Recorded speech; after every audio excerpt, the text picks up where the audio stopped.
Бәріне сәлем достар. Бұл видеода қолыңыздағы телефон арқылы YouTube-қа видео түсіріп, YouTube-тан табыс табу жайлы болады. Сіздерге қалай өзіңіздің телефоныңызда өзіңізді видеоға түсіру керек, қалай монтаждау керек, тағы да басқа пайдалы кеңестермен бөлісетін боламыз. Қалай ютубер, мысалы мықты ютуберлер, қалай жетістікке жетті, басында қалай олар видео түсірді. Сол видеолардың барлығында бір ұқсастық бар. Олар басында жай ғана телефон арқылы качествоға ондай қатты қарамаған, бірте-бірте өсе келе, яғни качествосын түзеген. Сондықтан сіздерге де беретін кеңесім, басында качествоға қатты қарамау керек. Яғни қолыңыздағы телефон бар ма, ютубер болғыңыз келе ма, бірден телефонға ақ түсіріп уже бастай беруіңізге болады. Осы видеода сізге мен көмектесетін боламын. Бірінші, дұрыс ракурс таңдау керек. Яғни қанша телефонға түсірсеңіз де дұрыс ракурс таңдамасаңыз, ол кішкене қателеу болады. Қалай дұрыс ракурс таңдаймыз? Телефоныңыздағы камераны қосасыз. Сосын өзіңізді былай видео қылып, өзіңізді былай комнатаны бүйтіп айналып шығасыз бөлмені.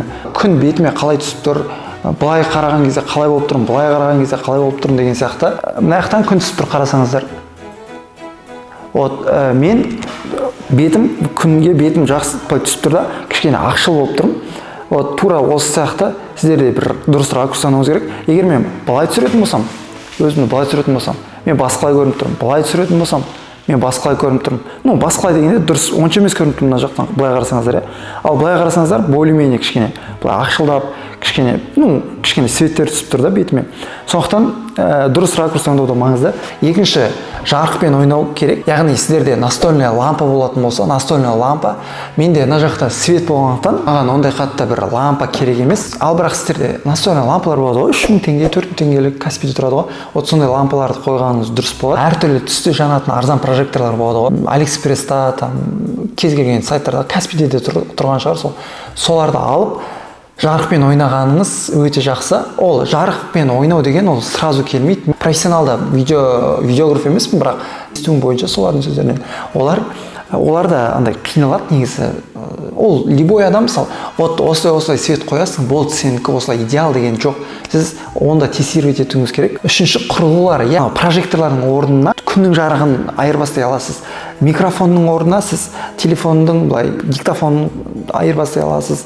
Штативтің орнына кітаптарды қойып бүйтіп қойсаңыз болады. Бірақ енді ақшаңыз болса, яғни бір 50-60 мың теңге осы құрылғыларға құртқаныңыз емес, жұмсағаныңыз кішкене дұрыс болады. Неге? Себебі ол құрту емес, ол сізге бір инвестиция да YouTube каналыңызға. Сондықтан қазір мен көрсетіп кетемін. Осындай құрылғыларды арзан. Микрофон жайында, бояш M3 ба, осындай бояш деген не бар? Микрофон дегенде петличка бар. Өте жақсы, ұзын. Осыны қолдансаңыз болады. Егер сіздікі iPhone болатын болса, онда мынаған тығылмайды. Сондықтан осындай переходник сатып алсаңыз дұрыс болады. Осыны переходник арқылы өзіңіздің iPhone-ыңызға қойып нете аласыз. Негізі Каспиде негізі базарда любой мынандай китайский нелері бар. Bluetooth арқылы мына жаққа, мысалы, iPhone-ға тығасыз. iPhone-ға тықпасаңыз да басқа да нерге тығуға болады. Мысалы, мына жер қазір алып тастайын. Type-C-ге тығылады мысалы. Сосын осындай штатив сатып алсаңыз болады. Бұл штативтің пайдасын айтып кететін болсам, бұл штативті осылай телефонға қыстырасыз. Осы жерде қыстыратын жері болады. Сосын мынандай асты нелермен бұны ұзындатуға болады. Адамның бойынан ұзын, примерно бір 3 метрге даже ұзындатуға болады. Камераны қалай дұрыс қою керек, қазір көрсететін боламын. Осы камераны қойдыңыз, бір жерге, мысалы, астыңға бір жерге фокус ұстап аласыз да, осы жерге фокус ұстап аласыз, кішкене былай нетіп көресіз, кішкене көбейту керек па, азайту керек па деген сияқты. Сосын өзіңіз бір түсіп көресіз. Сәлем достар, бүгінгі видеода мен қалай дұрыс YouTube видео жүктеу керектігін айтатын боламын. Егер видео қызық болатын болса, лайк басып кетіңіздер деген сияқты бір нәрсе айтасыз да, өзіңіз тексересіз. Бір пайдалы программа бар, ProMovie деген. Соны скачать етіп алсаңыз, ол жақта уже 4К деген сияқты настройкалар қойуға болады. Егер сіздерде оның программаны скачать етпесеңіздер, сіздерде егер iPhone болмайтын болса, скачать етіңіздер. Егер сіздерде iPhone болатын болса, мен сіздерге қазір бір настройкаларын үйрететін боламын. Мына жерде настройкасы болады 60К, 4К, бірақ бұл емес. Настройкаға кіресіздер, камера деген жерді тауып аласыздар. Камераға кіресіздер. Запись видео деген жерге барып, 4К 24 кадра в секунду деген таңдайсыздар. 4К 24 кадр в секунду деген. Ал мына жақта бұл жерде керек емес дейсіп, форматы деген жерде керек емес. Вот осылай қоясыздар. Сетканы да қойып қойсаңыз болады, себебі сетка сізде анау майблографтар нететін еді ғой, тура ортасында тұру керек, там андай симметричный болу керек деген сияқты. Соған көмектеседі, соған сетканы қойып қойсаңыздар болады. Сәлем, ютубқа қызығып жүрген досым, немесе ютубпен уже айналысып жүрген боларсың бәлкім. Бірақ қалай болса да саған осы телеграм канал өте пайдалы болады. Неге? Себебі мен ол жақта пайдалы ақпараттар беріп отырамыз және пайдалы бір ұсыныстар салып отырамын. Мысалы, бір адамға продюсер керек болып қалса, немесе бір заказдар керек болып қалса, сол жаққа хабарлама беріп отыратын боламын. Сондықтан міндетті түрде тіркеліп ал. Содан кейін сценарий жазу керек болады. Сценарийді жазған кезде, мысалы, андай қиындатып, андай сөзбен прям. Мен мысалы сценарий жазған кезде, қазір сценарий жазған кезде, мен әр сөз жаздым деп ойлап отырса, жоқ, әрине. Просто мысалы камера қою деген жерге, мысалы мен мынандай нелер болды да. Камера қою, сценарий жазу, қалай дұрыс құрылғылар алу керек деген сияқты. Тура сол сияқты жазып қойдым, просто сұрақпен қалай дұрыс құрылғылар алу керек. Камерағаны қалай дұрыс қою керек деген сияқты сұрақтар қойып қана қойсаңыз болады. И ары қарай уже видео барысында шынайы болу керек та. Шынайы, мысалы, білген затыңмен бөлісу керек. Если прям сөзбен жазып тастайтын болсаңыз, ананы тура сол әрбір сөзін қайталап шығу өте қиын. Негізі телефонда превью жасаудың бірнеше жолы бар. Мен сіздерге Canva-да көрсеткім келіп отыр. Неге? Себебі Canva-да өте оңай. Canva-ға кіресіздер. Canva-ға кіргеннен кейін плюсты басасыздар. Сосын баннер YouTube деп тұр, миниатюра деп тұр. Оған емес, лучше настраиваем размер дегенге кірейік. Ширинаға, міне тұр екен ғой, миниатюра для YouTube деген тұр. Егер сіздер жоқ болса, ширинаға 1280 деп жазасыздар, высотаға 720 деп жазасыздар. Сөйтіп кіресіздер. Осылай ашылады. Осылай ашылатын болады. Сіздерде мына жерден кез келген бір нені таңдасаңыз болады. Немесе өзіңіз түсіндірме жасап көрсеңіз болады. Түсіндірме жасап көрейік қазір. Плюсикті басасыз. Фотопленка деп тұр мына жерде. Мына жерде камера деп тұр. Камераны басайын. Өзім бір суретке салайын, бір өзімнің эмоциям туралы бір эмоциямды бір білдіретін бір суретке салайын. Вау деген сияқты бір суретке салайын қазір. Вот. Осындай бір суретке түсе салдым. Осыны использовать фото деп жазып басамыз. Так. Использовать фото деп басамыз. Мынаны үлкейтсек болады. Былай сол жағына қоямыз. Так, мынаны былай кессеңіздер болады. Былай тұрып, былай кессеңіздер болады. Мен примерно осылай кесейін. Сосын мынаның несін артқы фонын алып тастау керек негізі.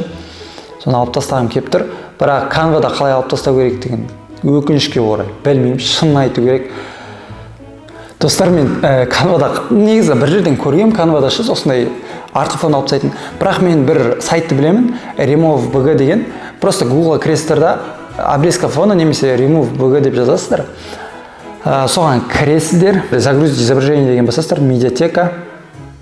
Мысалы, мынаны таңдай саласыздар, выбрать деп басасыздар. Маған удалить етіп берді, загрузить HD деген басасыздар. Так, мына жерде платный екен, скачать деп басылайық құрсын. Скачать. Все, открыть приложение Canva деп басамыз. Так, міне бізге степ берді. Использовать новый... Ой, мынау қуып кетті, короче. Күтетіңіздер. Так. Біз неге кіруіміз керек? Бағанағы файлға кіруіміз... Бағанағы степ жатқан немізге кіру керек. Так, үйді басайық. Дизайн без названия дейді. Возможно, осы біздікі дизайн без названия деген. Вот, мынау біздікі. Мына фотомызды удалить ете салайық. Так, плюсикті басамыз. Фотопленканы басамыз. Мына жақта жоқ болса, сіздер загрузкиға деген кіресіздер, загрузки деген. Вот, мынау біздікі бағана пейнгіміз. Осыны үлкейтеміз. Бағана сияқты былай кесіп тастаймыз. Осылай кішкене үлкейтеміз. Кейін уже мына жерге текст жасақ болады. Плюсті басамыз. Мына жерге текст деген бар. Текстті басамыз. Добавить текстовое поле. Мысалы, мына жерге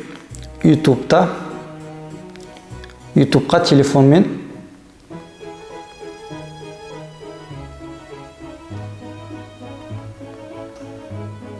видео салуды салайық. телефонмен видео салу. Осылай істей салайық. Готово. Осыны үлкейтеміз. Былай басып үлкейтсеңіздер болады. Былай үлкейте саламыз. Так.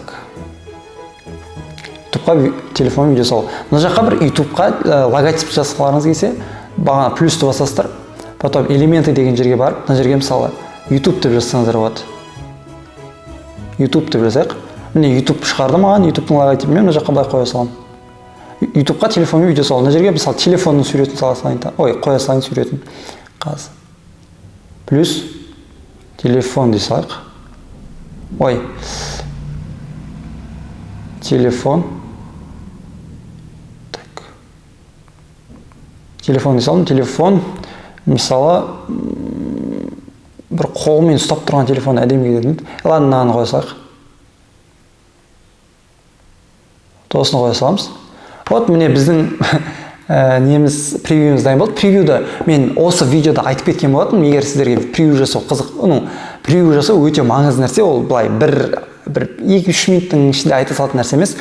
Ең негізгісі енді минимализм, андай қатты бір дизайн керек емес.